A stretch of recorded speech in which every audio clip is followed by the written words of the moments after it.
Hi idol. Hi guys. Sala ba nga na kay idolize guys?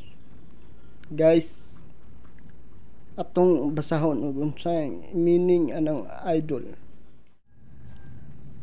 Na ay duha ka meaning sa idol guys ug mao ni ang usa guys. Idol, an image or representation of a god used an object of worship. Guys, kani nga meaning guys, mao ning giingon dito sa Bible guys. Mao ni siya nga meaning sa idol. Guys, atong basahon guys ang mga verse nga tungod sa idols guys. 1 John 5 verse 21 New International Version. Verse 21, Dear children, keep yourself from idol. Sabi sa Cebuano, mga anak, paglikay kamo gikan sa mga Diyos. Leviticus chapter 26 verse 1 New International Version. Verse 1, do not make idols or set up an image or sacred stone for yourself, and do not place a carved stone in your land to bow down before it. I am the Lord your God.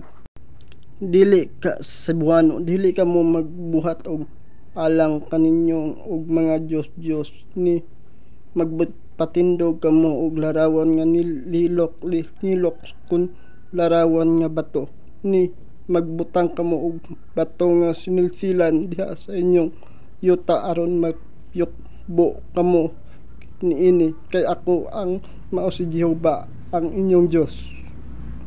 Amen. Guys, maotoy duha ka verse nga mahitungod sa gisulti about sa idols dira sa Bible ug daghan paglain nga gisulti about, pero mao sila ang mga mean nga gisulti di sa New Testament ug sa Old Testament about idol. Guys, ug atong karong basahon ang may tungod sa ikaduha nga buot pasabot sa idols. Idol, a person or things that is gentle, admire, love, or reverend. Guys, mao na meaning sa idol nga kaduhang idol guys. Katong unang idol guys about to sa mga Israelites guys nga ay about to nga gisamba na nila ang mga nagbuhat na sila Diyos nga gikan sa bato o unsa pa man nga material lang gamit guys. Guys, kaning diri guys, giingon diri guys nga ang idol guys sa tao or sa butang or sa paghanga nimo pagrespetuhan mo sa usa ka butang tao or gihugugman mo nga tao or mga butang. Guys, idol na siya guys, kay idol siya nato kay sikat or whatever nga maayo kay mo unsa man nga sport na siya or maayo kay mo kanta or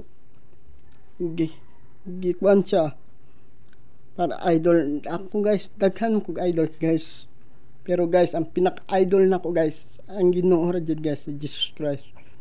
Kinahanglan guys atong pag-idolize sa tao or butang or trabaho or mga kuan guys, kay ang kwarta pwede nimo ma-idol guys kung higugmanan nimo ang kwarta guys.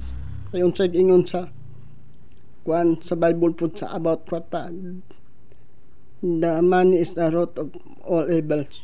Guys, sa guys ang pinga na to guys, ang pag-idolize na to guys, mapabutang, trabaho or mga tao man siya guys. Guys, kay maunay masubraan na to guys, mahinungdan nga ang idol na to guys himuon na natong Ginoo kay tungod kay nasubraan na niya pag idolize. Ug mao to guys, God bless sa tanan guys. Ampo lang ta guys. dili daotan ang mga idol, pero guys, ang pinaka-idol jud nato guys, ang priority nato guys, dapat si Jesus Christ. Ug maura ta guys, God bless.